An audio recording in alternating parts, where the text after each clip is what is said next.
कल्पना कीजिए कि मतलब एक ऐसी सुपर फास्ट ट्रेन की बात हो रही है। रफ्तार करीब 130 किलोमीटर प्रति घंटा है। झटके बिल्कुल नहीं लग रहे और हर सीट पर चार्जिंग पॉइंट है। हाँ, और साथ में सुरक्षा के लिए सीसीटीवी कैमरे भी। कोई भी सोचेगा कि ये किसी महंगी वीआईपी एसी ट्रेन की बात हो रही है। बिल्कुल। लेकिन क्या हो अगर मैं कहूँ कि ये एक जनरल टिकट वाली ट्रेन का नज़ारा है। और यही बात हमारी आज की इस विस्तृत चर्चा को इतना अहम बनाती है। आज हम भारतीय रेलवे की अमृत भारत एक्सप्रेस का गहराई से विश्लेषण कर रहे हैं। हाँ, क्योंकि ये चर्चा सिर्फ एक नई ट्रेन के कुछ फीचर्स गिनाने के बारे में नहीं है। सही कहा।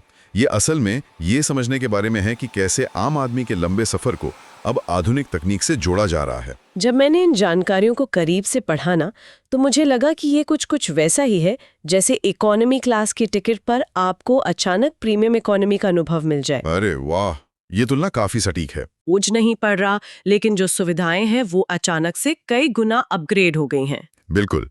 अगर हम इसे रेलवे की रणनीति के नजरिए से देखें तो उनका असल मकसद सिर्फ पटरियां बिछाना या कुछ खास लोगों के लिए हाई स्पीड ट्रेनें चलाना नहीं है। तो फिर असल मकसद क्या है? मकसद ये पहचानना है कि देश के उस बड़े वर्ग को, यानी जो जनरल और स्लीपर क्लास में सफर करने वाला गरीब और मध्यम वर्ग है, उसे भी एक सम्मानजनक सफर का अधिकार है। हाँ, एक ऐसा अफोर्डेबल सफर जो किसी भी मायने में दोयम दर्जे का ना लगे। बिल्कुल सही बात है। लेकिन पता, ये बात सुनने में बहुत अच्छी लगती है, पर मुझे यहाँ एक बड़ा संदेह है। कम खर्च में इस प्रीमियम अनुभव और तेज रफ्तार को मुमकिन कैसे बनाया गया? अच्छा, आप तकनीक की बात कर रही हैं। हाँ, इसके लिए जिस पुश पुल तकनीक का जिक्र बार बार हो रहा है ना, यानी ट्रेन के आगे और पीछे दोनों तरफ इंजन लगाना, क्या ये रेलवे के लिए घाटे का सौदा नहीं है? घाटे का सौदा?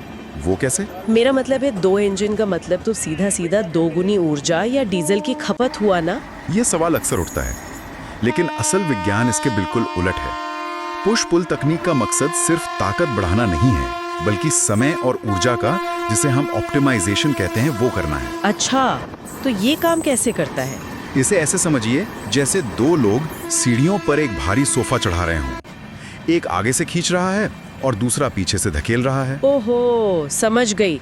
तो सारा भार एक ही इंजन पे नहीं पड़ता और वो एक साथ मूव करते हैं। एकदम सही।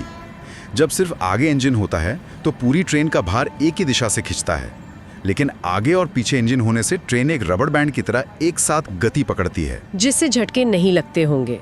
बिल्कुल। इसका एक्सेलरेशन इतना बेहतर हो जाता है कि ट्रेन 130 किलोमीटर प्रति घंटे की टॉप स्पीड बहुत जल्दी पकड़ लेती है। तो स्टेशनों पर जो रुकने और फिर से स्पीड पकड़ने में समय बर्बाद होता था, वो बच जाता है। जल्दी पहुंचती हैं, जिससे रेलवे उसी समय में ज्यादा फेरे लगा सकता है, और यही बात उनकी लागत को संतुलित कर देती है। क्या बात है। इसके अलावा मैंने पढ़ा है कि इसमें आधुनिक LHB कोचेस का इस्तेमाल हुआ है। यह तकनीक सफर को सुरक्षित कैसे बनाती है? देखिए, पुराने डिब्बों में एक बड़ी खामी ये थी कि अचानक ब्रेक लगने या हादसे के वक्त वे एक दूसरे के ऊपर चढ़ जाते थे। हाँ, वो तो बहुत खतरनाक होता था। बहुत ज्यादा। लेकिन ये नए LHB कोचेस एंटी टेलीस्कोपिक होते हैं। इनमें ऐसे खास कपलर लगे होते हैं जो झटके को तुरंत सोख लेते हैं। मतलब वो डिब्बों को एक दूसरे पर चढ़ने से रोकते हैं? बिल्कुल। और साथ ही इनका सस्पेंशन सिस्टम इतना शानदार होता है कि अंदर बैठे यात्रियों को सफर के दौरान वो भयानक झटके महसूस नहीं होते। ये तो हुई बाहर की बात कि ट्रेन जल्दी और सुरक्षित कैसे पहुंचेगी, लेकिन जिस आम आदमी के लिए ये ट्रेन बनी है, अगर उसका 24 या 36 घंटे का सफर अंदर से आरामदायक ना हो, तो ये सारी तकनीक बेमानी है। सही कहा आपने। और यहीं पर असली वैचारिक बदलाव देखने को मिलता है। अमूमन हमारे यहाँ नॉन एसी का मतलब ही मान लिया जाता था असुविधाजनक और खराब रखरखाव। हाँ, मतलब जनरल डब्बा है तो बस भीड़ और गंदगी होगी। वही तो। लेकिन अमृत भारत में स्लीपर बर्थ का डिजाइन पूरी तरह बदला गया है। हर यात्री के लिए मोबाइल चार्जिंग पॉइंट हैं, आधुनिक शौचालय हैं, और मैंने सुना है कि वेंटिलेशन सिस्टम भी काफी बेहतर है, ताकि बिना एसी के भी हवा का बहाव अच्छा रहे। हाँ, और सबसे हैरान करने वाली बात जो मुझे लगी वो है जनरल और स्लीपर कोच में सीसीटीवी कैमरे होना। बिल्कुल। ऐतिहासिक रूप से हमारे यहाँ बुनियादी सुरक्षा और साफ सफाई को ऐसा माना जाता था जैसे ये सिर्फ एसी में सफर करने वालों की कोई लग्जरी हो। यही सबसे बड़ा आहा मोमेंट है।